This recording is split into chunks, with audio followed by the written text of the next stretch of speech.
Hey, Eric. Hi, Chris. Hello. Did you know that people who like this podcast can support us? What? Yeah, I tell you that every week. Did you know that? They can. Okay. At patreon.com/retroam. Yes, website. Yes. Now, would you like to hear some hot sounds that I recorded?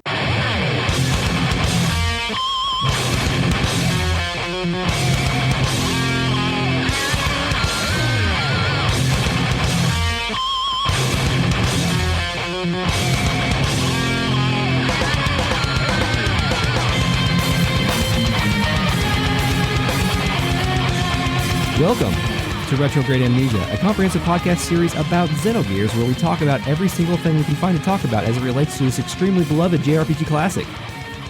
My name is Chris, and I'm joined tonight by my friend Eric. Hey, Eric. Just dumped half my beer on the podcast table. Yeah, you did? That's great. If you're a patron, you might hear that on some of our behind-the-scenes stuff. Who knows? Maybe. You actually probably already heard it by now because you would have... Yeah, that works out. Time travel. It's hard to talk about like what we're going to be putting out soon because we record our regular content way in advance, but some of the real times it's weird. Yes, we're here. Welcome back. Thank you for tuning back in to us. It is probably a lot of work to listen to this podcast because we say a lot of things. So sticking with us for this long, what is this, episode 28? I think this is 28. Yeah, it's 28. 28. So thank you for sticking with us for a very long time because we appreciate that. Rate and review us on iTunes, all that good stuff. It's not called iTunes anymore. It's not. It's called Apple Podcasts. Apple Podcasts. Like us on internet. Like us on the internet. Thank you. It's been a while. We've climbed we've done the tower, right? We climbed the tower. Yeah, we climbed the tower of Babel. We're here. We've made it to the Sky City Shevat, the name of the chapter. You know those podcasts where they watch like what's that stupid Adam Sandler movie, Grown Ups? They watch Grown Ups every week for a year and do a podcast on it every time. Wait, is that a thing? I think so. Initializing packet. It's actually Grown Ups too. The podcast is called The Worst Idea of All Time. Oh, It may not be Grown Ups, but they've done that shit with like some regular parts of Weird Twitter have done that. But if we just did the Babel Tower sequence every single week for a year and made that a podcast, that might be bad. I think we've already invented like a new version of video game criticism. Like we've invented the kind where you talk about every single second of a video game. Yeah. Earlier today, we're recording this on December 5th, 2019. Earlier today, a nice person said that they like our podcast on Twitter, and the specific phrasing was like they talk about every second of the game, and I love it. And I was trying to think about like have any other podcast ever done that with something like this? Fireside Chat has done that with all the Souls games, and then the same pair of guys have done Watch Out for Fireballs, which is like a 7-hour podcast on Final Fantasy VII, not like a 30-hour podcast. Yeah, I don't think there's some precedent, but not quite this much. We're taking it to the next level because we're the dumbest of them all, and we've got the whiskey. I don't know who's enabling us to do this, but it's happening. I guess we're enabling ourselves. So what are the Xeno fuck this up, the Xenogears study guide blogspot? Yeah, the blogspot. What does it tell us? So the chapter we're actually covering this time is called Sky City Shevat, and the true title versus the title I made up is either Listen to the Song of the Winds, City in the Sky, or The Wind is Calling. Ooh, I really want to say City in the Sky because that seems to be the most literal, but I think you're trying to throw me off, so I'm going to go with The Wind is Calling because that's the name of the song. The Wind is Calling is the name of the song. Here's a pro tip, Chris. The name of the chapter is never the name of the song. I throw it in to trick you. Oh, okay. Well, you have successfully tricked me again, so thanks. The bad news is I don't know if it's Listen to the Song of the Winds or City in the Sky because I forgot, again, because I did this shit a week ago. You know, if you double-click the word and you press Control-U, you will underline the word. Did you know my laptop is from 2007 and everything takes forever in Google Documents? Really? Yeah. There's like a half-second delay on every key I push. Oh, I'm sorry fucking about madness. that. It's fine. You want That's what I've done to myself. You want my Chromebook? No, it's okay. I'll sell it to you for $25. $25. I bought it for like $150. Does it have a quarter-second delay instead of a half-second? No, it's fine. Like basically, that's all you can do with it is Google Docs. It's Google stuff, yeah. So anyway, yeah, we're here. Initializing packet. Well, okay, I guess no one cares, but the correct answer is Listen to the Song of the Winds. I have one slight egregious, not necessarily correction, but an oversight. The last episode, we played the live version of The Wounded Shall Advance to the Light, the Nissan Church music. Right. And there were lyrics in it, and we didn't talk about, well, I guess we didn't know that was going to be in there. Yeah, I didn't paste that in until after we had recorded. Yeah, but there were lyrics in there, and it got me wondering, like, were these lyrics written before, like way back in 1997 or whatever. Yeah. But according to the concert pamphlet, as our friend Cadmoni pointed out for us, those lyrics were written by like a friend of Mitsuda. Oh, okay. For the concert. For the concert. Yes, okay. for So the they just concert. kind of fit it in there because it's weird, like MIDI chanting. It is indistinct in the actual game. Yeah. The I think the only lyrics that were in the original soundtrack was the unused version of Emotions that's on the disc. It's like a bonus track. They say, yeah, and with the same vocalist in the concert. They sang in English. Was Mitsuda's friend an English speaker? Yes. Okay. Yes. All right. Interesting. But this time, this chapter introduces not with music, but with mechanical noises because we're rising up into an elevator. Yes, we're going to meet the person that we just battled? Yes, we just fought, and then someone named Zephyr said to call it off. Indeed. And we're heading up to Shevat. By the way, briefly, Shevat is the 5th month of the civil year starting in Shiri in the 11th month of the ecclesial year on the Hebrew calendar. Cool. So a lot of the locations in this game are named after months of the Hebrew calendar. Mm-hmm. I think Elru, which we talked about briefly once, is a mistranslation of a Hebrew month. Ave, I think, is actually a misspelling of Av, which is a Hebrew month. So there's all kinds of stuff. I think Nissan, maybe it's not supposed to be Nissan, the car. It's supposed to be like some Hebrew pronunciation, which I think is also part of that same etymology. Elru, demon of. Demon of, yes, indeed. So we're meeting this girl. Her name is Maria. But she says her last name now. Her name is Maria Balthazar. Wow. Hey, man. Who did you have with you here?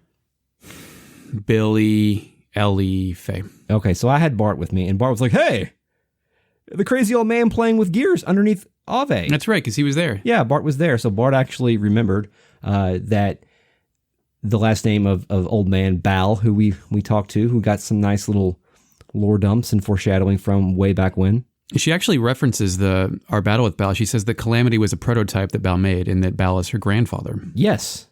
There is a explicit relation here. Her gear resembles Calamity. Yeah, it's like a colorized version 2.0 of Calamity. I guess, I don't know if we find out right here, but at some point we find out, I think, that Calamity was the initial prototype. She maybe? said that the word prototype was used by Maria. Okay, great. Maria does not know where Grandpa is. No, he was looking for something important, and she also is missing her father. Yes, her father is not here. Who's captured by Solaris and his whereabouts are unknown. At some point during this conversation, Bart calls Maria Squirt. Yeah.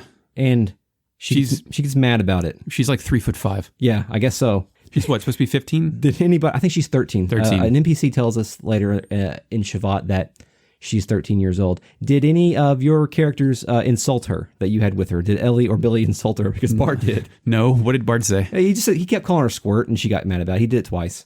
So, sure. You know, Bart just gallivanting around. Yeah. Billy does say at some point, the cursed land, Shevat, the answer's got to be here.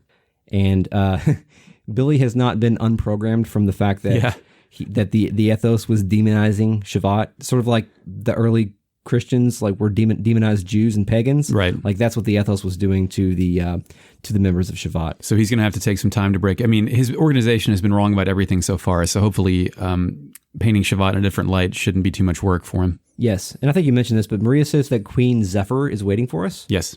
Like our objective here is to find Queen Zephyr. Yes. In a brand new city. Bart, for some reason, thinks that we're going to be able to bring 20 to 30 of those gears the kid was riding on home to help them with the Ave situation. Okay, cool. Yeah, that's great logic there, Bart. Unfortunately, there's only one of them.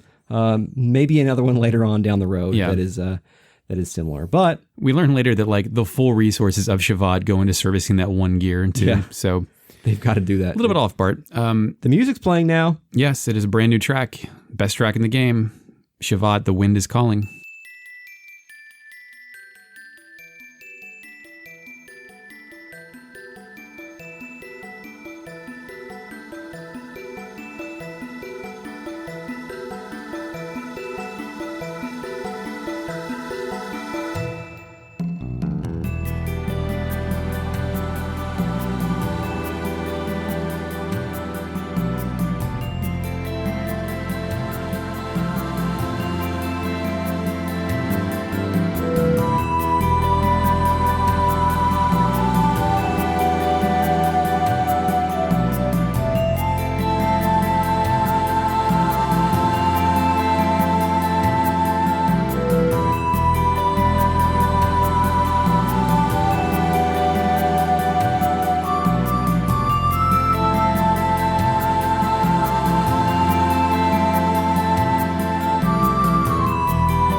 So we get to wander around like a hub. There's a hub map, basically. Yeah. It looks like almost like a wagon wheel spoke. There's like spokes on it. There's a couple different places that we can go to. And they jut off into their own areas. It's kind of going to be hard to talk about this in order because our notes are going to... Obviously, Chris and I probably went to different places. What is the first place you went to in Sky City Shevat? Well, we're in the capital, or I guess is this the old capital? It's called... Yeah, it is the old capital. Aura? Yes, I also have some etymology on that. Oh, good. I don't have that. Somewhere. Aphel Aura, basically the word Aphel descends from Aurelius, as in Marcus Aurelius, who was emperor of... he was in Gladiator. Rome? Yeah, Rome, okay. Sure. Yeah, that place. Initializing fake net. Yeah, well, I guess that's the American education system for you. Marcus Aurelius was Roman emperor from 161 to 180 AD. So it's got some cool. nobility and prestige to it. This is is this the greenest place or the most vibrant and green and happiest place that we've seen since Lahan Village? Yeah, definitely, because it's in the sky. It's all that sunlight. Nothing. Well, the Thames is pretty happy. Yeah, that's true. Like there's no greenery there. It's all rust and metal, but everyone there was having a merry good time. I guess the sunlight and the lack of the desert dankness that we saw in some of the other areas is not here. Everybody here is a professional. One thing that we may have pointed out in the past, but we should point out again here, is that the scenario designer for this section and Lahan Village was Masato Kato, who comes from the Chrono Trigger lineage. Mm-hmm. And I think that this area has a very Chrono Trigger feel. Like I mean, it literally is also a floating city in the sky, just like the Kingdom of Zeal. And I guess there's an air of... everyone here is kind of depressed because they're getting fucking owned by Solaris, and there's everybody here is sullen. But there is some sort of maybe it's just the music, but there is some sort of hopefulness or some longing for humans to resolve their differences. Yeah, the music is ridiculously uplifting, and it has that intro kind of like bell beat that reintegrates back in after the synthesizers hit and fade away, and just makes it a really great. Like the first time I played this, I was IGN.com blown away by the soundtrack. Like it was. At that point in my life, I didn't really think too hard about soundtracks, but I remember this one struck me as something special. Yeah, that's true. It's also a brand new track. Like we're so much throughout this game at this point, we're just hearing the same things over and over again, and here's something brand new in this chapter. And it's not the only brand new song for this chapter. Exactly. The first place I went, I have notes on here, is the refugee apartment. Okay, is that the barracks? Yeah, it kind of doubles as a barracks, and also we're kind of... You have to ride an elevator to get down there? Okay, that's where the save point is. That's a lot of people's first. Good, that's the first place I went as well. Oh, the Shevat Liberation Barracks. Oh, great. The moose man that says tells us that. Oh. Who you encountered first. I thought he was a llama. Is there a llama and a moose man? I don't know, man. There's a lot of weird stuff down here. Moose man says the statue of the woman at the entrance of Shevat is representation of a woman who sacrificed herself 500 years ago. Oh, wow. The beloved heroine of the rebellion. Oh, could that be somebody that we've heard of? The only person that we know explicitly that existed 500 years ago was Sophia. Yeah. And we know that Shevat and Nissan are... Well, the guy who looks like Faye also exists. Connected. Yes. Right. But he's a man. Hmm. So can we just guess? Oh, heroin, right. Yeah. Can we guess it? We can guess that. Well, later we learned Zephyr was also around that long. That's true. Later in this chapter, that's not a spoiler. An old woman that's there told me that they have I guess right before I went through the apartment and out the back, and there's this woman that says that they're growing plants in the planet shell or the plant shell. Yeah. It's like a greenhouse type area. And she's like, it's fucking hard to grow produce up here. Like we have to really work on getting the supplies to be able to feed our people because we're floating around up here hiding from our enemies. Also, she's trying to grow some thunder strawberries, which sounds like they might give me some powers. Yeah. I don't know if you can ever get a hold of thunder strawberries, but I want some. It's dusty season, so access is limited. But she says she'll bring us some thunder strawberries if we just wait it out. Spoilers, we never waited out. Yeah, we don't do that. So while you're out in this, like once you go through the basement and leave, it's funny that you're basically in the sky hopping around on these movers. I forget what they're called, but it's impossible to kill yourself, and yet I still get feelings of vertigo when I'm jumping around on all those things. I feel like I get that churn in my stomach when you're about to fall off the edge in a video game. Yeah. When you know you're going to have to start some sections over. Or you're in VR and you feel like you're going to die. Well, yeah, that too. That's probably the case in this game because we just got done with Babel Tower. Yeah. So, So right next to the plant shell, did you step on the elevator that didn't work? Yeah, it says, etched in an unknown thing. Like there's just a line of, I guess... Is it written there? I'm going to say carved. Yeah, carved. It says that the one who attains the dawn, the dusk, and the darkness shall climb the path to heaven and then it says Wiseman. Yeah. I don't know if it's supposed to say Wiseman or Wise Man here. Yeah. Did Wise Man leave this, or did Wise Man leave this? Because there's been a lot of conversation, there is a lot of conversation in this area about the three wise men, because we already know about Balthazar. Right. And that we know that the other ones are going to rear their faces here pretty soon. Could be a localization overlap. Yeah, maybe. Did you ever make this work? I did. You want to just skip to that part? No, because it's like 3 pages deep in my notes. Okay. Well, remind me to scroll back up.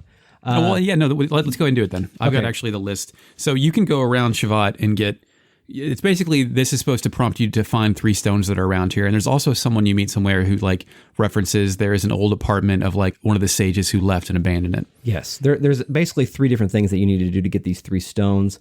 One of them, you have to like jump on top of this lamp and talk to this Chu-Chu. Yeah. You've got to talk to the Chu-Chu in the Chu-Chu room, which we'll get to. And then he makes reference to something. And then that only appears as a fish you can catch in a shitty fishing minigame. Yes. It's really dumb. The Chu-Chu, once you get to you talk to the Chu-Chu on top of the lamp, it says, "The angels stood watch as the night ended. Twilight nodded off in the arms of a lost child from 500 years ago. The sea serpent swallowed the dark. A wise Gramps taught me that a long time ago. Don't know what it is, though. Maybe a spell. Yes, maybe that is it." And I think that's technically supposed to be a hint for you to go like get some fishing line and fish some shit out of a fountain. Yeah. And that gets you a stone. Yeah. And the other ones are just kind of lying around in different areas. I guess we can just talk about those when we get to those areas. But once you have all 3, you can unlock this area, and the platform like flies you through the whole town. Yeah, like Magneto. Do you remember that when we were watching, we did our first Patreon episode for the Xenogears demo, there was like a trailer at the end of it, and we saw Faye floating around on the platform in Shevat, and it kind of blew our minds because we kind of forgot about it. Yeah, I didn't do this the first time I played the game. That was this part here, because this is the only platform that kind of flies you all around the town. And when you get to there, it takes you to an apartment where you get a bunch of stuff. You get you get Samson's hair, you get Yamato belt, you get a hard star, a speed star, a bunch of drives, and then you get, I think, a crisis. Shit, I don't know what Crisis it's called. Score? No, Crisis Score. Crisis Score is a good game. Crisis Beat, I don't know, whatever it is, boosts your attack power when your HP gets low. Yeah, It's a really good item. Yeah, that is a really good item. You also find a Chu-Chu idol. Yeah. And at that point, Faye, I think this is a translation issue, because Faye wonders if Chu-Chu rides this when it fights. And then he says, "Let's not imagine things. It's not good for your heart." Yeah. Which, that's good advice, I think. Yeah, I mean, if you're trying to stay focused on your task and you're trying to picture Chu-Chu's battling it out, it's best not to think of these things right now. Yeah, so that's fun. You get a bunch of good shit there that you can really start to... I think this might be the first time in the game when you can really start to spec your characters in certain ways. Yeah. Because you have enough items to do that. Build them to do that stuff. Yeah. I have a couple of more lines of dialogue from this barracks/refugee apartment. Oh, yeah. I've got a whole bunch of stuff. Yeah, there's an Ave soldier in the basement, or at least he has the sprite. I don't know if it's specifically an Ave soldier. But he's like afraid of the Illuminati in the basement. He's like, the country that can... Solaris is the country that controls everything, and I'm fucking terrified. And that's pretty much it. Did you meet the guy dressed up in the Gebler outfit? I don't think so. He says he's the one and only hope for Shevat. I am the secret agent man. Oh, yeah. In other words, I'm a spy. Yeah. Ain't I cool? Yeah, he thinks he's really cool. I don't think he's cool. No, I would immediately whistleblow this guy out of there. Like, he just thinks he's a spy, get him the fuck out, and like throw him off of the floating city. There's also a miner that's jacking off. What? There's a guy who's got like this miner sprite, and I don't know if we've seen it. I thought I was like minor under 18. Oh, God. God. Okay. I was like, what? Miner with an E. Okay. Whew. Jesus. Yeah, there's a miner with... He looks like he's jerking off to try to get his final death blow, which is called Cyrus Death Punch. Is this the guy that has a croquet mallet? Okay. We all see things differently. Did you? Right. Your own truth. Chrissy's a guy jerking off. I see a guy playing croquet. Did you look up Cyrus Punch? No, I didn't. I did. This will blow your mind. Okay. This is I had to dig deep to find this, but a GameFAQs poster, so grain of salt, whatever, says, quote, "Cyrus Punch is the oddest Chrono Trigger cameo. It was originally an attack used by Cyrus in the Chrono Trigger Japanese beta version, but for some reason it was removed from the final game. It's not Nirvana Strike, that's another attack. Yet despite the fact that it was removed, it's mentioned in Xenogears, and it appears in Chrono Cross as Pierre's final tech, translated as Slap of Cyrus in the US version. Wabba Labba Whoop Wop said that on GameFAQs." Thank you, Wabba Wabba Whoop Wop. Cyrus is not a playable character in Chrono Trigger, so what are they talking about? I don't know. You know who Cyrus is in Chrono Trigger? Do you remember? He's He's the frog. He's Frog's the dude that disappeared, and Frog is trying to take his place and hunt him down. Oh, that's killed by well. I mean, Magus. even if he's not a playable character, like I'm sure his attacks still have labels. At some But I don't point. even think you ever encounter him. He was in a beta. Well, it said it was in Oh, a a beta version. Okay, I Yeah. got you. Okay, I missed that part. Okay, that is weird. Okay, I don't believe that person. Yeah. That sounds kind of wild, Right. But I'm gonna like just accept it as truth right now because I mean, it's more fun. with Cyrus being in the word Cyrus being in Chrono Cross and Chrono Trigger. You have to anticipate there's maybe some kind of reference there. Yeah, but isn't Cyrus like a Roman name or something? Like, How often do you hear the name Cyrus in anything? I watched a movie with Jonah Hill named Cyrus, and it was weird. That's the only time I've heard Cyrus other than Billy Ray in like forever. okay, all right, I'll take it. I think this is a place where we learn that everyone down here is like a collection of misfits from across the world. Yeah, It's like a refugee camp almost. there's actually one guy. It says that almost everyone here is an immigrant and not many originals left after the war 500 years ago. Yeah, and another one he's like, he wonders if they can beat Solaris, and he explicitly refers to this group that lives in this building as a motley crew of rioters from the land below, Yeah. which is a great Yeah. weird translation line. I really like that line. If we had more than two hosts, we would call ourselves a motley crew of rioters. Yeah, that's our side podcast when we invite our friends over to talk about social justice. Okay. Anything else here? No, I just like how this stands in contrast to Solaris, which what we know about it is like values the purity of citizenship. Yeah. Whereas this is like, it has like a caste system, and this is more of a, freewheeling liberal radicals. Yeah, this is what the libertarians think the end game is. But Yeah. but literally, it's a floating city that's we're never going to get to. Oh, man. Okay, sorry. Deep Sea Bros, did you go there? Yeah. Is this... It's a bar. Yeah, you walk into the bar. It's in the middle. Like you're going up some stairs. It's the middle door, and it's dark when you get in there. And then the lights turn on, and it's just some dude in the dark with his birds. Yeah, there's birds hanging out in this bar like it's freaking Sleeping Beauty or something. Yeah. And he's like, we're not going to be doing any business for a while. And hopefully, like after all these sequences end, we can go back there and see if anything's popping. Yeah, like I picture walking in here, and he says that, and then you back out without taking your eyes off him. You just slowly back up into the exit. Did you check out the jukebox? Yeah, the jukebox is interesting. Yeah, because it has the names of tracks from this game, but they're translated differently from what we have seen in the official soundtrack and in the concert. Yeah. I have them here. Would you like me to read them? So yes, go ahead. Oh, okay. The first track is Valley of the Wind, which I think is the Primera Midori Saiton theme, right? Yeah. The second one is A Distant Promise, which is Faraway Promise, music box track. The next one is Lost Screeching Shards, which I think is called Broken Shards. Yeah, Lost Broken Shards. Yeah. Our Village is number 1, which is the Hand Village music. We Wounded Follow the Light. Yeah, the wounded shall advance in the light. And The Strong Seek Dreams, which I think this is... Soldier's Dream, something like that. Soldier Dream. It's the slow build-up Yggdrasil theme. I can't remember the other translation of it. Initializing FakeNet. It's leftovers from the dreams of the strong. It makes me want to go put the M disc in the jukebox at the end of the game and see what it labels the tracks as there, because it's probably the full soundtrack. Yeah, that'd be neat to find out, because there is a lot of not contention, but like there's never a solid agreement on the names of these tracks, because I don't think that they've not been officially translated. I don't think, or they've been translated differently versus the concert versus the album. There's like three potential titles for each track, and June Mermaid is also known as October Mermaid. Yeah. In some cases, it's weird. So anyway, it's interesting. Did you go behind the bar and talk to him? No, I didn't. My guy's full of metaphors. He tells me birds have forgotten how to fly in here. He also says that people have forgotten how to fly. Oh, dude. My guy is attempting a metaphor. He is, he's got absinthe behind the bar. Yeah, everybody here has big dreams, but the whole populace feels faded. I also have a note here that says the elevators we ride around on are called stepping stones. Oh, well, that's a nice little cute term, I guess. Did you talk to the guy, I think it was around this, who makes you look at a picture of his wife and then says she's dead, then asks us to bury his ashes in the earth? Yeah. That's a hell of a thing to request upon someone you've just met. He's also a Chief Lee sprite. Oh, really? He's the same sprite exact as Chief same thing? Lee. Yeah, Cool. which makes me wonder, because remember, Chief Lee had a portrait. Yeah. And it makes me wonder if like he was supposed to have his own specific sprite, but then they were like, oh, fuck it.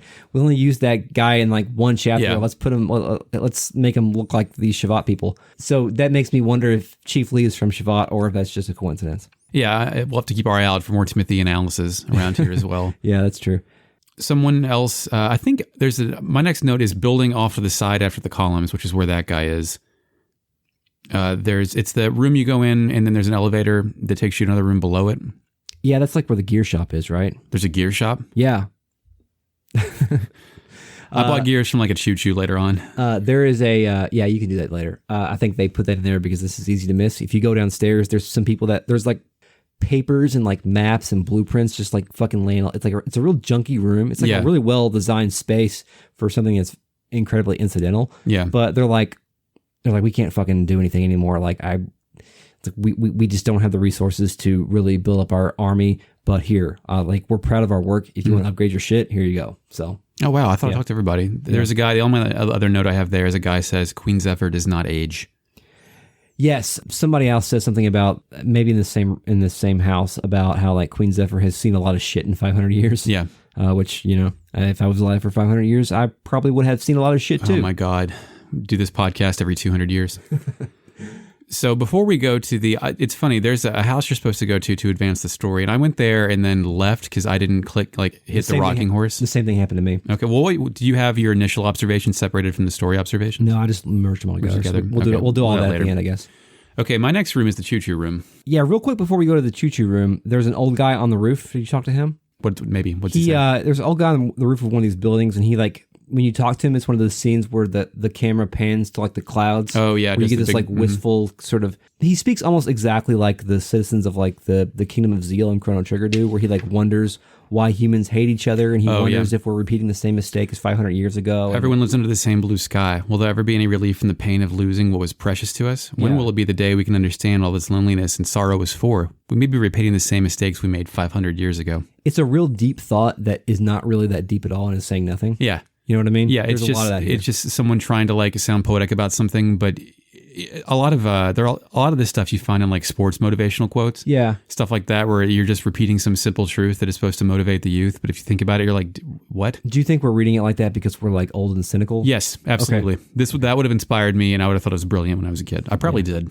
Probably renewed my resolve to be a better person. So how did you feel when you opened a door and the music stopped and the Chu-Chu music came on? Oh man. Then and now, it was a delight. Yeah, you know what? This is why I love Bart, because you open the door, Bart's like, this is hilarious. This is awesome. Yeah. Like Bart he derives joy in the same way I do, I think. They're just, it's a room, it's a small circular room that's just full of these fucking things in multiple colors. Exactly. And as of now, we've only seen one of them, right? Like it's just Chu-Chu. Yeah. As far as we know, Chu-Chu is it. Yeah, we For a while, we wondered if Chu-Chu was just a figment of Faye's imagination, and now we know that Chu-Chu is a real thing. There's a lot of them here. There's an orange one behind a cash register that will sell us medicine. Yes, thank you. There is an old green one with a cane that will not sell us a Chu-Chu treasure because it is just for Chu-Chu. Oh, well, I have news for you. What happened, Chris? Did you get some treasures? This elder Chu-Chu, he notices. He's like, you can't have this treasure. But then he notices. He says, hey, you've got the mythical RPS badge. Oh. The legendary hide and seek badge. And the tag badge that even maniacs are crazy about. This is a complete set of a gamer. Mm-hmm. Like the gamers have completed their set. Wait a minute, that's weird. It said gamer. Shouldn't it have said cheater, Chris? Well, you know. The complete set of a cheater? Someone who cheated to get this? For those new to the podcast, I switched to emulation at some point, so I'm using a save that has like a lot of good shit on it. So I do not deserve the rock, paper, scissors badge, but you know what? I have it. And you know what? So what were the rewards? It's for content. A Charger A. Cool. And a Power S ring.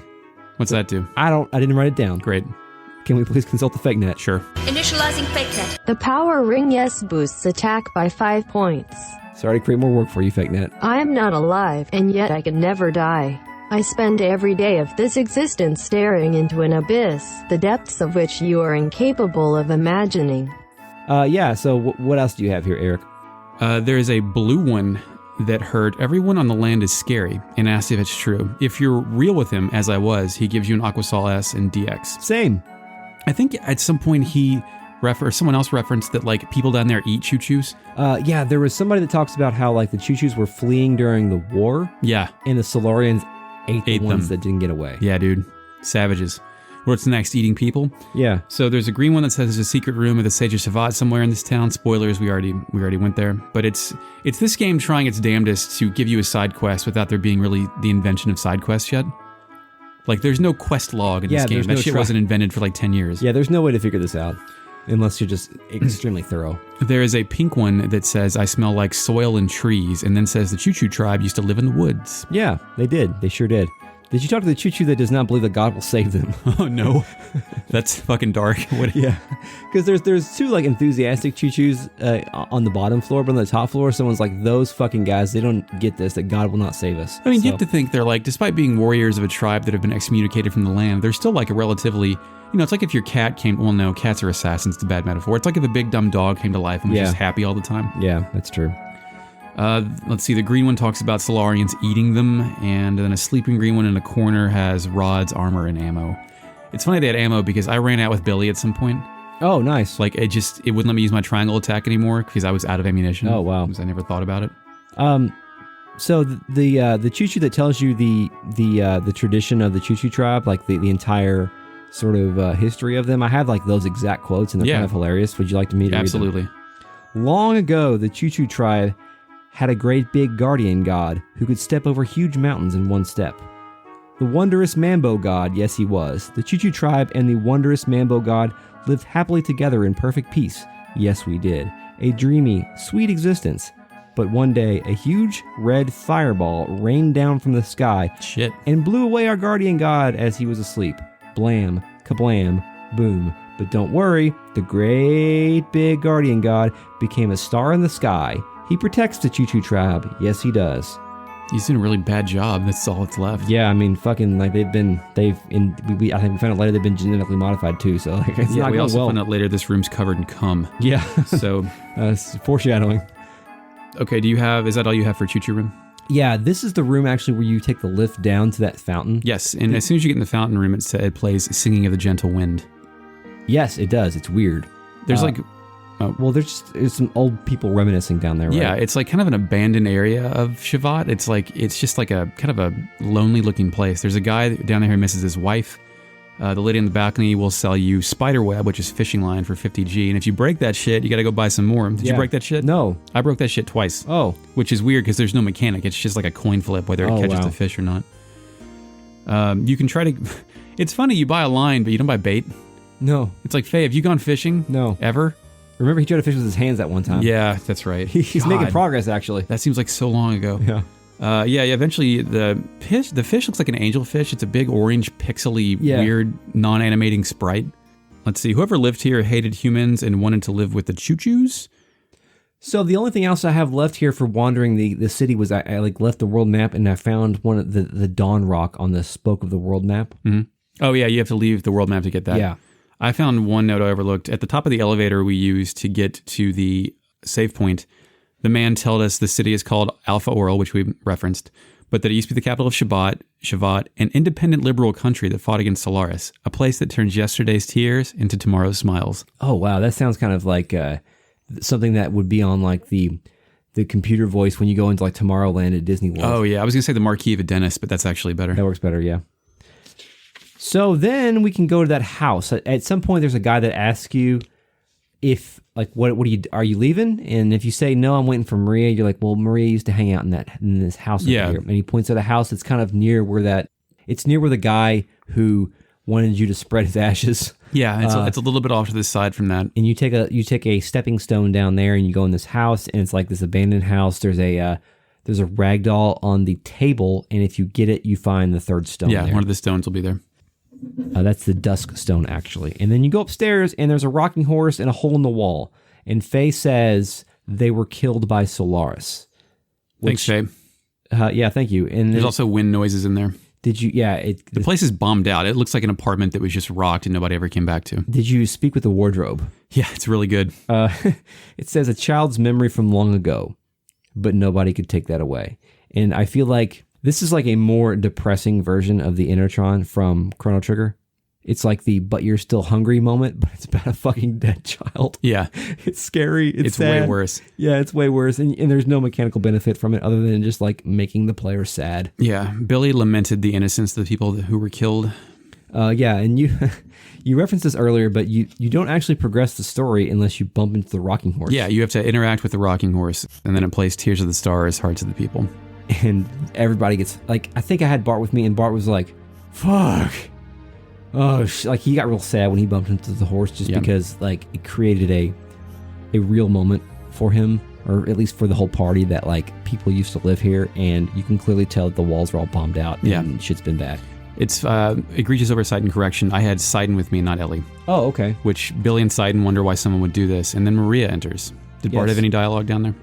Yeah, Maria, she walks in, she's like, there's no end to war and resentment. True. And she talks about how the Queen said this house was destroyed in the war 500 years ago, but they kept it this way to remind people of the war, which I think this is a bit of like social engineering, because if this room was bombed out, the rocking horse would also get owned. Yeah. But well, unless they've preserved it with like space magic. That's what I think they've done. They've preserved the rocking horse with space magic in order to like intensify the scene in order to make people feel a certain way about the war. This is a callback to our first episode where we talked about the Corvette Museum caving in and then just made a museum out of that. Yes.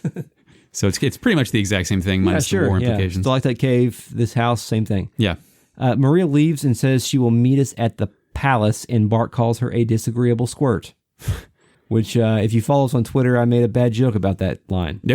I laughed at that. That was an actual good joke. Squirting joke. So yeah, that's all we have here, and then we move on to Shevat Palace. Let's go to Shevat Palace. Up a long elevator.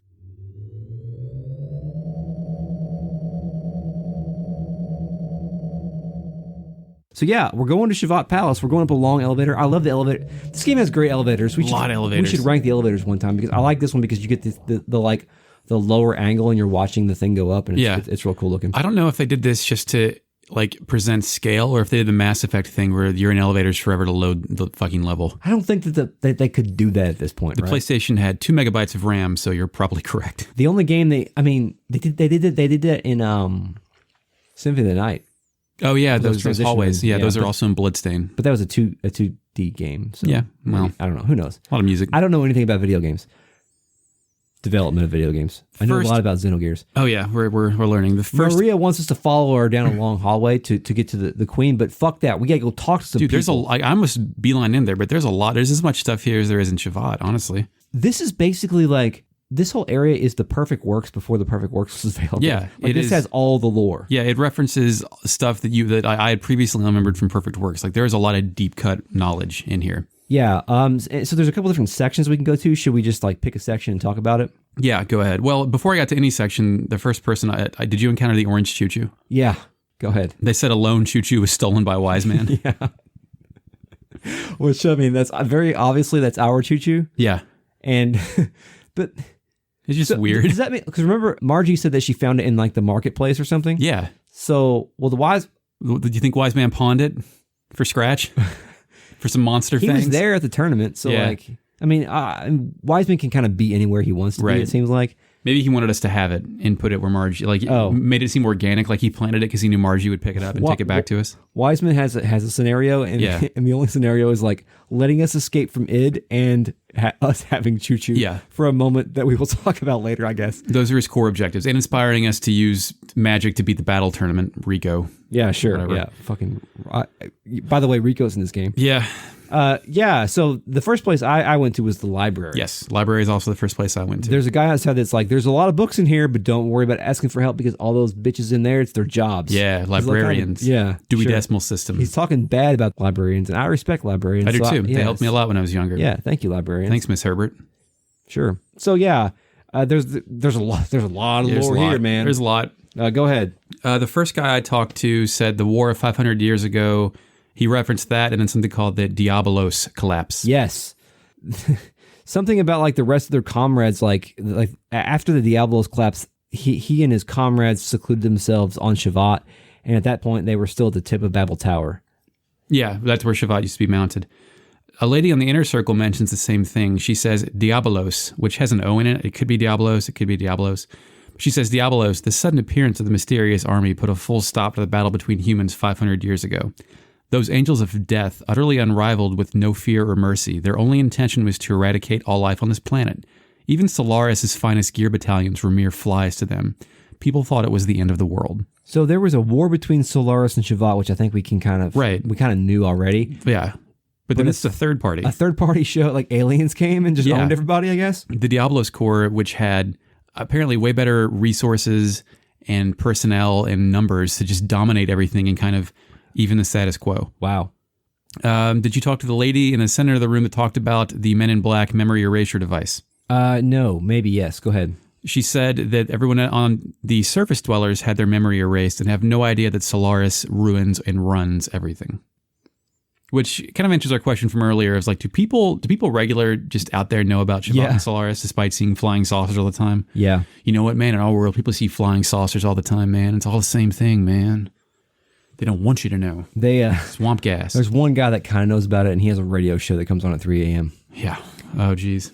So there's another person that says humans were able to survive 500 years ago because of the giants created through God's wisdom. Yeah. Ronnie Fatima and the other young fighters piloted these giants and destroyed the heart of Diablos. Ronnie Fatima and Queen Zephyr were part of this sort of uprising. The Age of Heroes. I had Bart with me, and Bart chimed in here. Oh, did he mention his I assume, relative? Yeah, he goes, Ronnie Fatima, isn't that my ancestor? So you're saying my ancestor Ronnie fought alongside Queen Zephyr against Solaris. And remember, a long time ago, when we first met Bart, he showed us like that painting, that tapestry of him or of his ancestor, like interacting with a red giant, which we were like, oh yeah, it's obviously that's a gear. And this I think this time is maybe the first time that we've heard about giants being created through God's wisdom since we talked to Balthazar. Yeah, I was going to say, so that's not the first time it is since we talked about this. The term God's wisdom is used a lot by a lot of these people around here. Are you still in the library? Have you moved on to the tactical command room or anything? No, I'm still in the library. Okay, all right, because someone else mentions Ronnie Fatima and Zephyr, but some other names later on.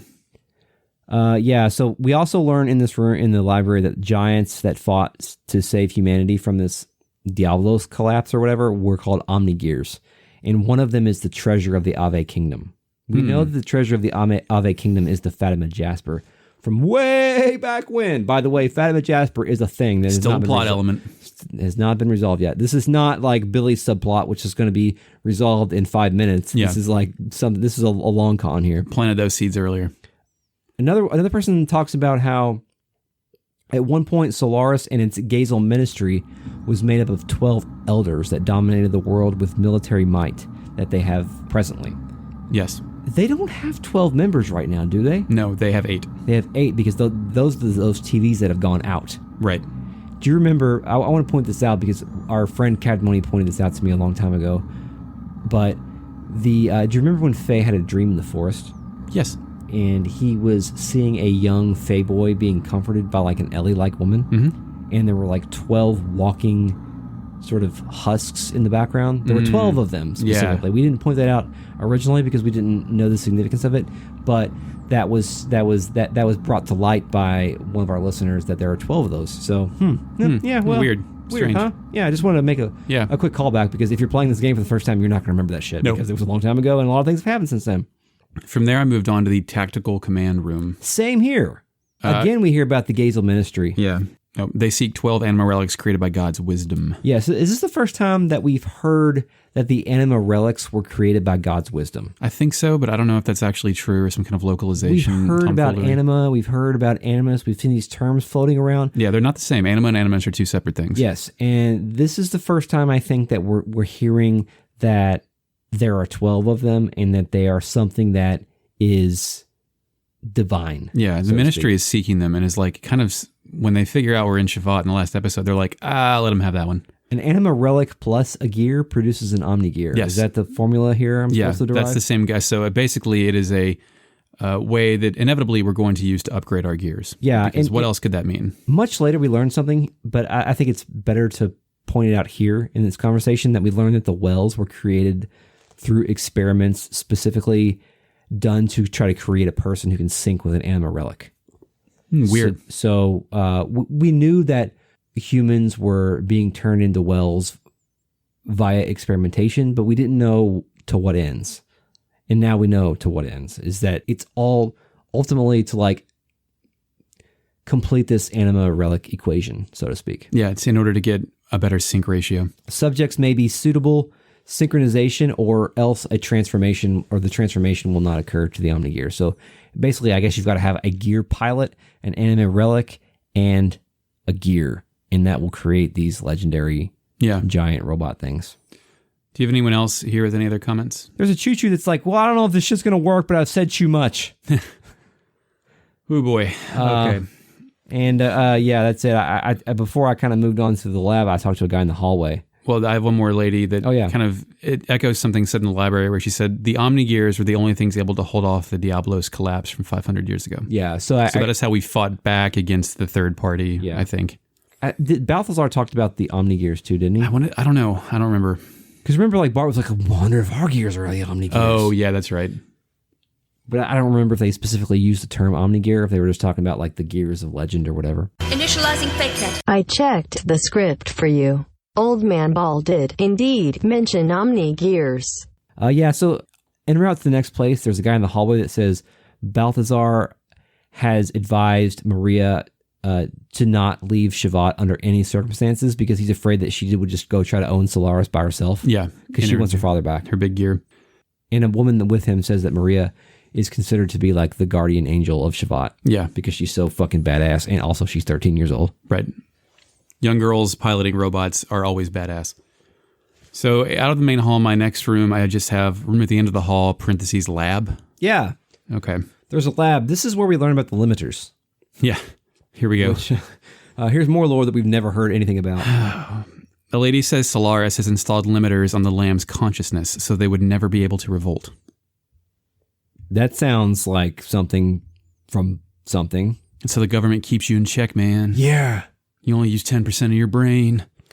It limits the abilities of the lambs. The only one that apparently knows how to remove it is Tara Milkwire. Yes. Milkwire is a reference to the another one of the biblical wise men. Right. So he used to be one of the 3 sages of Shevat, must know a way to remove the limiter.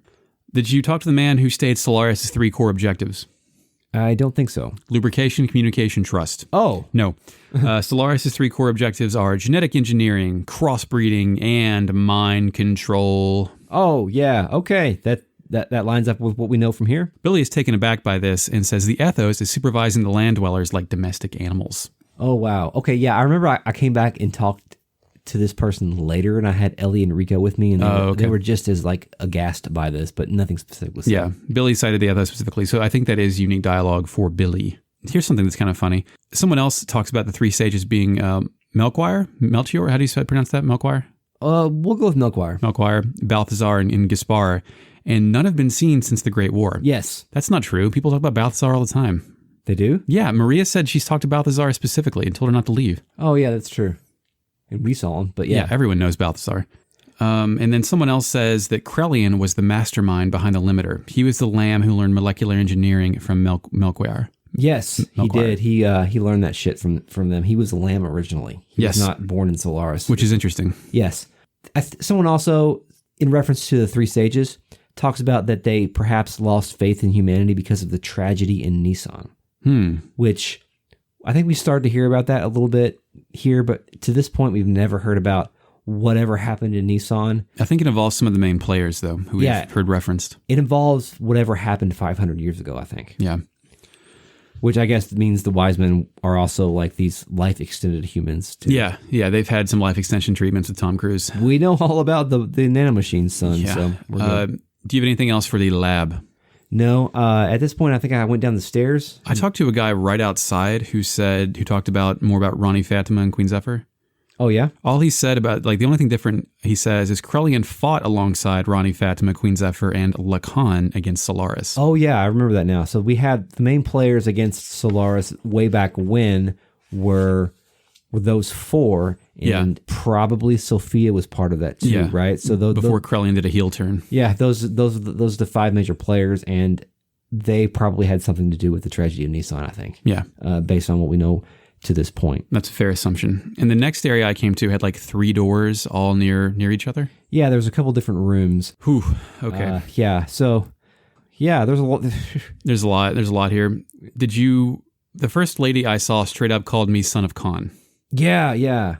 Which at that point, like she just calls us that and Faye no-sells it. Like, isn't this Faye's core objective to go find out his family because he's from here and my dude isn't saying shit? Maybe he's overwhelmed by the amount of lore. Yeah. Like, yeah. I'm overwhelmed by the amount of lore. Right now. So you just forget your entire purpose. Faye's like, can anybody lend me some yen so I can go buy the perfect work so I can find out about my life? Because I cannot talk to these fucking people anymore. Use some yin power. Yeah. Some other guy in there says humans used to live in a paradise in the sky called Mahanon. Yeah, Mahanon. It was enveloped in flames or something. And he then recounts the story of Genesis and then actually says it's from Genesis, which is funny. Yeah, he's like, to resist the power of God, they created 12 anima relics. For 10 days and 10 nights, the world shed its blood, and Mahanon was enveloped in flames. So there was basically this big war that God won, and apparently a few righteous men were left in the land, which I guess means that God was like, okay, you motherfuckers can still live. And God was basically like, I'm tired of shit. I'm going to bed in the ocean. And we knew that already. Yeah. And God was wounded and decided to rest in the deepest depths of the earth. Yeah. And then they kind of wondered, like, God's not awake, but when he is, what's going to fucking happen? It's basically with this guy. I think he's one of those Cape guys. Yeah. I have a couple of other quotes from Cape guys here. Sure. Long ago, humans were in a paradise with God. Well, you said that. Yeah. I was kind of recounting that. That guy later goes on to actually say it's from Genesis, which is like a tie to our world that we currently live in. Yeah. Kind of establishing that Xenogears is an evolution of our current human race. He basically tells the forbidden fruit Genesis story again to us, which we've kind of heard in this game already, but he actually says Genesis. Yeah. It reminds me of, I think once you get to book 5 of Dune, Frank Herbert starts talking about the Jews, and you're like, oh shit, it's from our world. Oh man. Jesus. I've not read that far in Dune. Okay. Yeah. Dune podcast. You can talk to these guys in any order. Yeah. They're just around the room. But I talked to this guy at the end, and he was like, we don't know how much of this shit is true, but the Gazel, they're trying to find the anima relics in Mahanon, a place known to be God's resting place. Yeah, Mahanon, if you Google that, you get spoilers for Xenogears, because it actually is something in this game, but we're not supposed to know what it is yet. Yeah. And then I think one of these guys was also like, hey, you look like Khan. Yeah. Someone says that we resemble Khan, who taught them the art of fighting. Yes. I've played that video game. Yes. It's okay. Shout out to Neo Geo.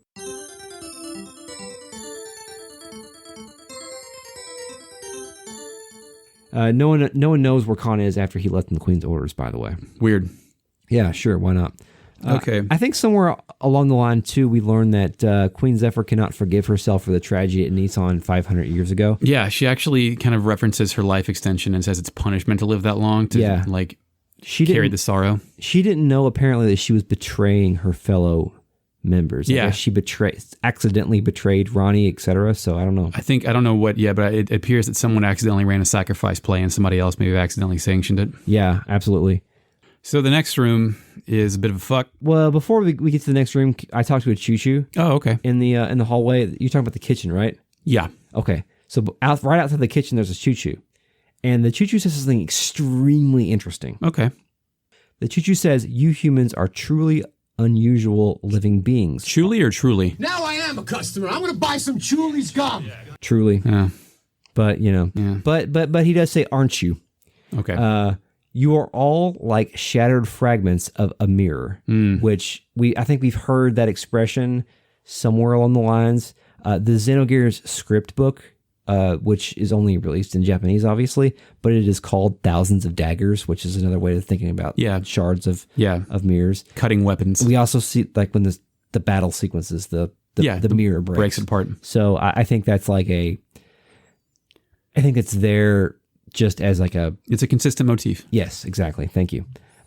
Kitchen. Let's go to the kitchen. Okay. I thought we'd just be talking to some cooks, and the cooks be like, hey, this is what we cook here. It's hard to get good produce around here. You see like a pot with a Chu-Chu foot out of it. Yeah.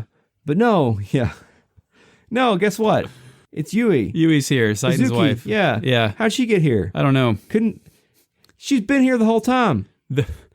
She got here. Did she have to climb the fucking tower? How'd she get here? Couldn't Saiten just have called her? They beam her up, Scotty. He can call the fucking Skull Emperor whenever he wants to and stand his Doesn't he have a floating JPEG room with his wife? Like, this room makes me feel fucking crazy, because the first thing she says is, you look good, Faye. The meal will be ready soon. Please join us and eat to your heart's content. Like nothing has happened at any point in this. Faye's like, what? How'd you get here?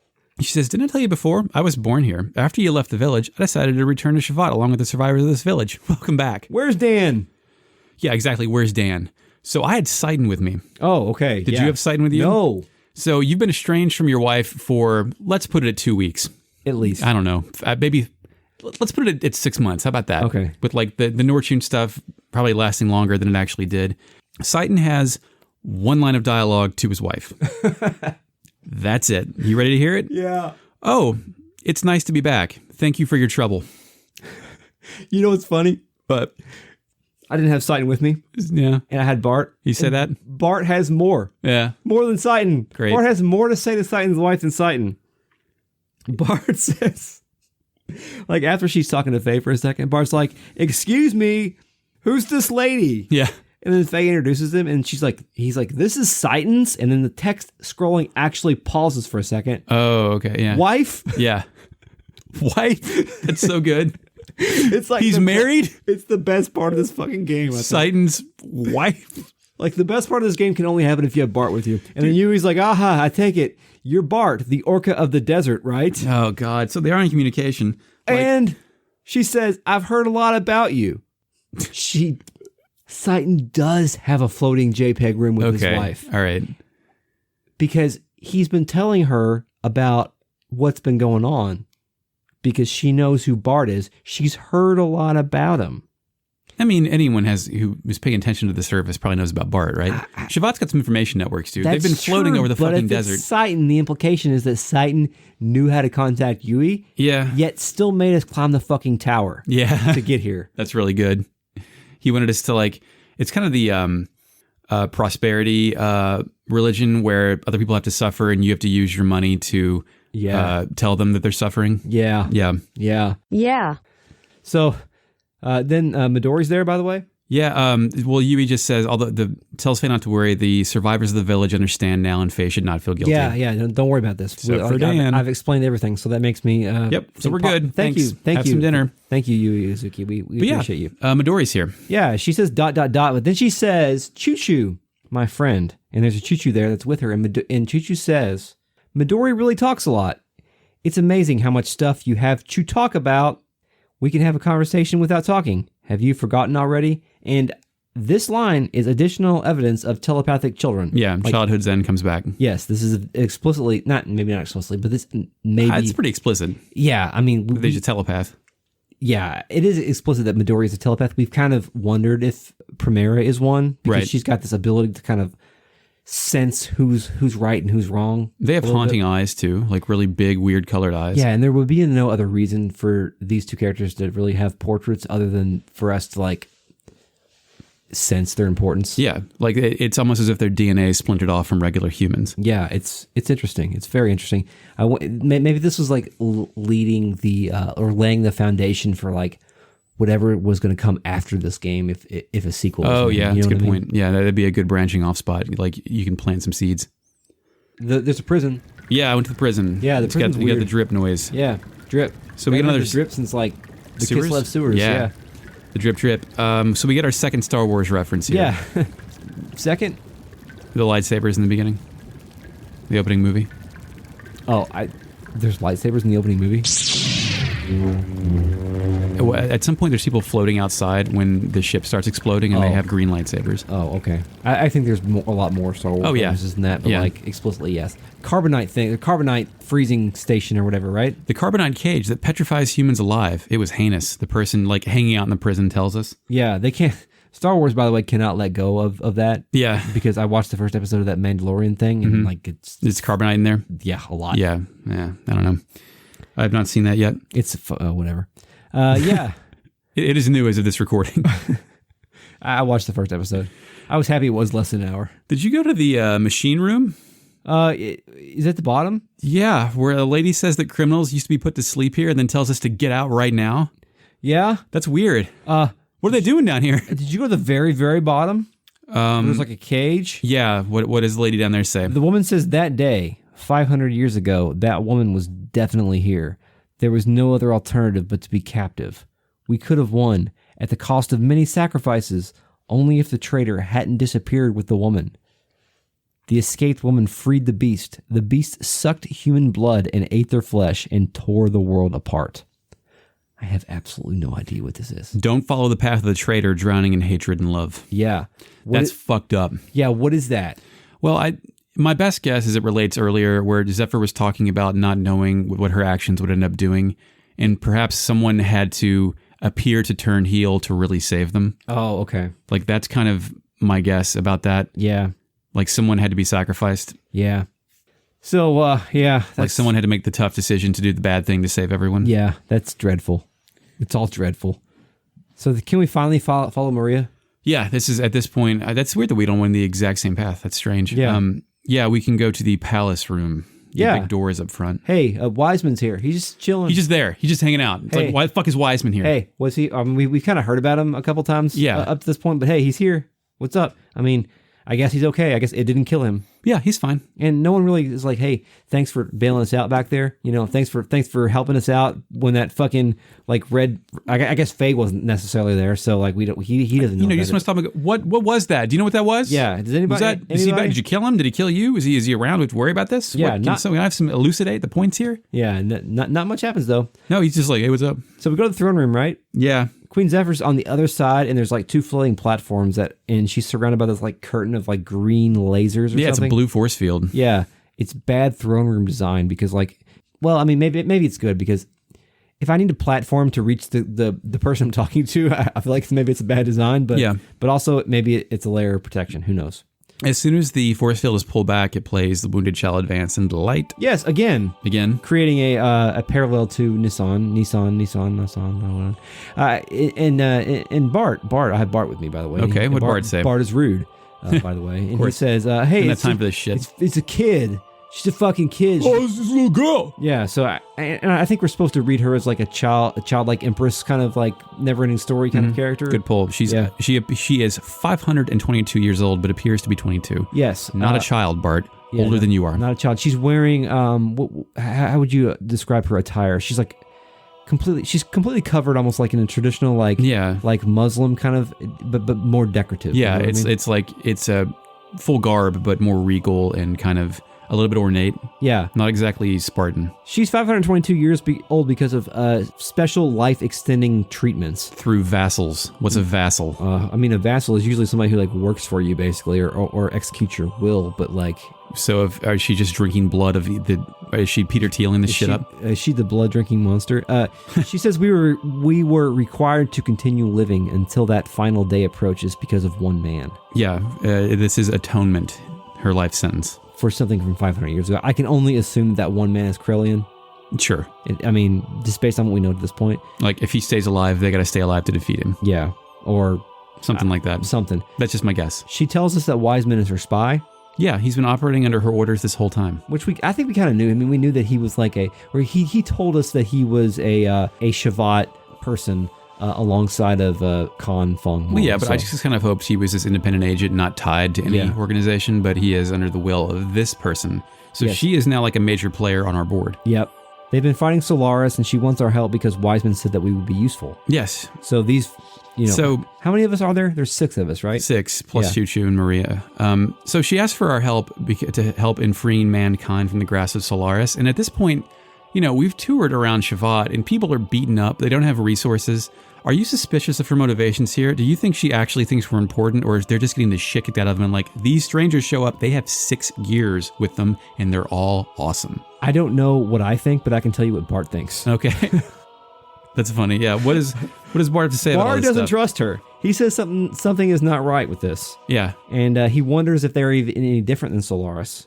And then he's like, I am way too busy with my subplot to try to take back Ave from that bastard Shakan. And can we please get back to this? Yeah, I'm like, Bart, you've not worked on that in a while. Yeah. It's been a while. I forgot that we even need to resolve that, but apparently we do. And Queen Zephyr, she knows who he is. She's like, of course. She says that Bart is not calm and quiet like Ronnie Fatima. I was going to say, despite Bart not experiencing retrograde amnesia, I'm pretty sure Zephyr knows who Bart is more than Bart knows who Bart is. Pretty much, yeah. She says the pretext of the past, the discord between nations, why be concerned at such a small scale? So she's like, fuck your geopolitics. Yep. we've got world-ending apocalyptic big picture stuff. Yeah. And Bart's like, he really does not have much, like, Queen Zephyr might be the first person to shut Bart up. Yeah. I mean, if you think about it, if he's playing politics, and we're in the sky, man. Yeah, dude. Right now. Come on. A spaceship in the force field fighting another bigger spaceship full of even weirder people. Do you think that if shit about your pendant? If this game ended up being like a Chrono Trigger sequel and also had Bart, that Bart would have like shut up way long ago because it's like there's time travel. Yeah. And I don't need to worry about my shit because my shit can be resolved. But at this point, he's like, well, I don't know. So anything else before the Queen tells us to go sleep on it? Yeah, I don't even think it'll let you make a decision right now, right? It tells you to go sleep on it. Did you have any unique dialogue with Satan or anything, or is he just kind of agreeing? There's some unique stuff with Satan. Well, I guess before this chapter ends. Yeah, well, yeah. Does you think the chapter ending when she tells us to sleep on it, or after the alarms go off? Let's say after the alarms go off. Okay, so she tells us to go sleep on it. And then did you do anything else? You just go sleep and come back? No, there's a couple of actual things that you can do here. Okay. Wiseman, first of all, says your father would have wanted you to join Shevat. Okay, great. And if there's actually a door out the side of our sleep room? No, down the hallway. Oh, yeah. And you go down a long stairwell and you go up this on this little area. It's the area that the major battle takes place later. Oh, later on? Okay, and I didn't do this. Maria is standing there. You talk to her, and it starts playing a new song called Gathering Stars in the Night Sky. Oh, wow. Which I think is Maria's theme.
She ponders. She's like, what are you guys going to do? Are you guys going to help us? And she basically has this long like pondering sequence where she's like wondering about like what her place is in the universe and like what about her father and all this kind of stuff. Dude, and I missed all of this character development. I wondered if you could miss this part. And I wrote down no quotes from Maria here because she didn't really say anything of substance. It was just one of those like emotional themes and where she was just kind of like, remember like way back when Bart was like trying to get us to join him? Yeah. And he was like then we watched him ponder his thoughts and talking to his dead father. And all this by kind of himself. Stuff. It's kind of the same thing, but Maria's actually like looking you in the eye. Yeah, tries to do dementia because she's stronger than Bart is. Yeah. What'd you say the music was called? Gathering Stars in the Night Sky. Night Sky. Okay, that's what I had for later. Cool. Yeah, she had. I guess this is kind of Maria's theme. Yes, that is Maria's theme. Just as the Blue Traveler was Billy's and all that stuff. Yeah, and she's like, at the end of the dialogue, she basically says, "Why won't anyone let me just go beat ass?" Right? She wants to leave and beat ass so bad. Yeah. Everybody in this game wants to go beat ass. And by the time I got done talking to Maria, I was like, Maria, I want to go beat ass with you. Yeah. So I was convinced. I mean, I know that you have to be convinced in order to move the plot along, but... But just like, you want to shake her hand and go, you're in luck. Our primary means of conflict resolution is beating people up. Guess what you're going to do if you come with us? Guess what you're going to do? Guess what you're going to do? We're going to go beat us. Okay. Indeed, yes. Also, nice goggles in your head, Maria. Yeah. She's your classic steampunk adjacent. Then you can go back and rest in the bed. Yep. And you can go. Then you run back to the queen and you tell her that your heart is set. Yes. We tell Zephyr that we're in. I don't think there's any other option. And of course, whenever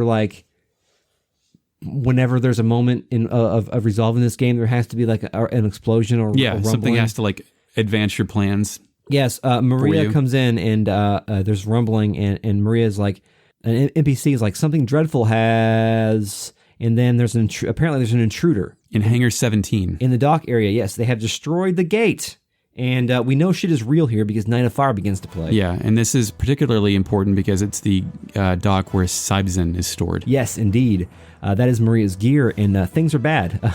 But it appears that it's only one person, one Gebler soldier. So far. We know there are some elite-ass Gebler soldiers out there, but who knows? So something strange happens here where Maria gets formally added to our party, but we currently have 3 members.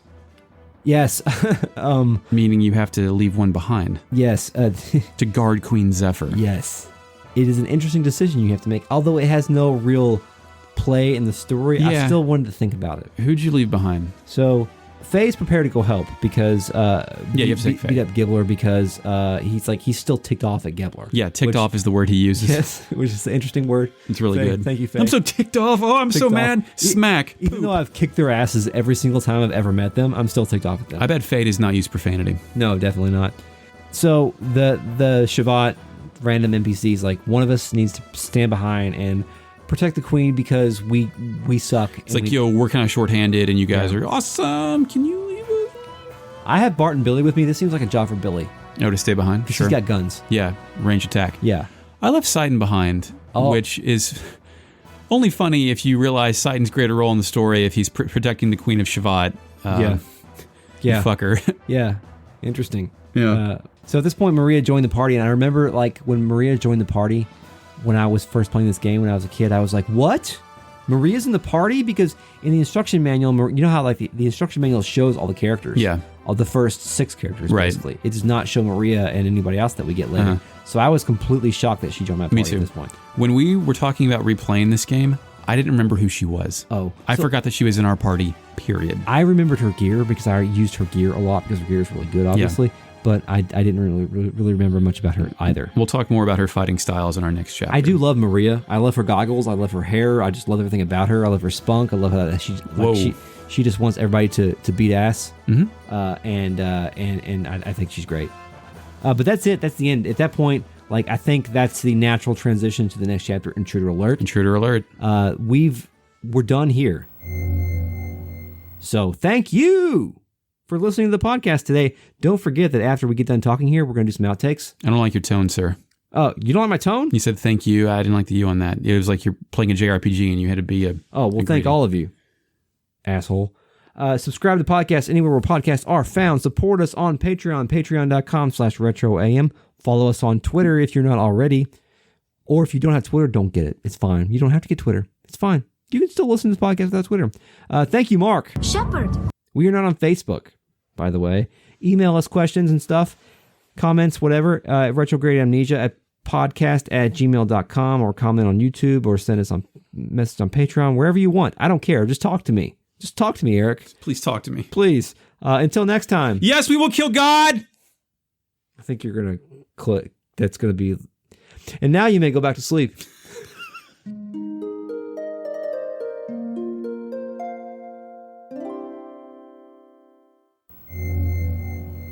It's It's amazing how much stuff you have to talk about. Can I start over? Wabba labba whoomp wops. This is a more depressing version of the Intertron from Chrono Trigger. Like the but you're here that'll ruined it. I ruined it. In cursive, you fucking psychopath. And, No, they're not in cursive. No, they're not. No. Oh, that's probably bad. Yep. I got towels. I apologize. Did not reach the laptop. No, as long as it doesn't hit the fucking shit.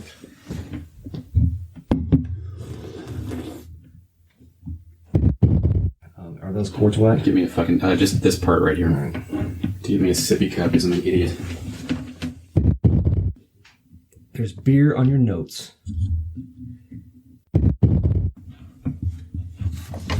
It feels like a Flapjaw space incident. Fuck yeah! I don't think we ever spilled anything on that one, did we?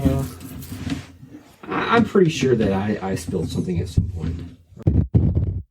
Cool. Okay. My bad. No, you're fine. No sticky. Let me start. Did we record the beer fuck up? Yeah, Great. that's all on. Cool. That's all. Yeah. That'll.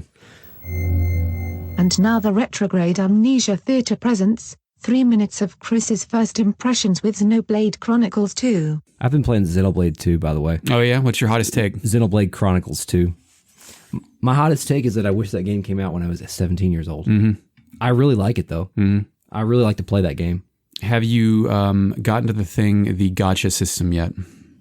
Is that where I get the core crystals? Yeah, you hatch core crystals and you either get some generic looking dudes who you should never use or people with faces and names and voices and side quests. Yes. I played that entire game, 120 hours, as I was going to beat the last boss, I cashed in all of my extra crystals because why not? And I finally got fucking Cosmos. Oh, yeah? Yeah. So I didn't get... So I don't need any sort of DLC to get Cosmos? No. To get the chance to get Cosmos? T. Elos, who is in Xenosaga 3, is DLC. Yeah. And there's some other stuff in there, but Cosmos is just in the main ass game. If you're lucky. But the pull on that is 1 in 256 or something. Oh, okay. So... Yeah, I think within that game, I like the layers of systems in that game. I like to try to figure that out. And there's so many stuff, and each one of those, what are they called? Weapons? They're not blades. Blades, yeah. They're called blades. They each have their own skill trees and individual quests. Yeah, and if you get one late in the game, you have to go do 100 fucking things with them. It's just it's a lot of game. Yeah, I that's why I said I wish that game came out when I was 17. Yeah, because right now I just appreciate being able to turn it on for an hour and then run through the overworld to the next quest and enjoy just the presence of being. It gives me the same sort of thing that you get from running around in Breath of the Wild or something. It's a really good overworld. I guess you made it to the first town. Yeah, I'm on chapter 3, so that is the part where you run into build a ship or something. Sure. Yeah, it was 2 years. I don't know. I a couple of major story things have happened. Do you The have a giant party? sword came up. Did you meet the Scottish girl? I have 3 people in my party. I have the thing that is not Chu-Chu, and then Oh God. and makes me wish, especially after the stuff we're about to talk about tonight. The thing that's not Chu-Chu, those are in the first game as well. I forget what they're called. Tora, no, that's his name. I don't know what they're called. I don't know. I don't know. It was Ricky and Zeno. There's not a lot. There's not a lot of I don't feel any Xenogears in that game at all. Nope. And part of that is because not a lot of the same people have worked on it. There's very little crossover. It gets into some weird existential stuff once they start talking about the meaning of blades. And I all think that. something was shaped like the Zohar. Yeah. Rex is a salvager. Yeah. The fucking thing's name is Gramps. Yeah. Really? Yeah. His little Titan. That's right. His name is Gramps, just like the fucking thing in the sewers, and the Kislev sewers. I wonder if there's a connection there. I was playing that at the same point I was reading a lot of Brandon Sanderson books, and the relationship of basically your weapon friend is almost the exact same thing. Oh, okay. Cool. It is your slave, it is your weapon, it is your big-titted mistress.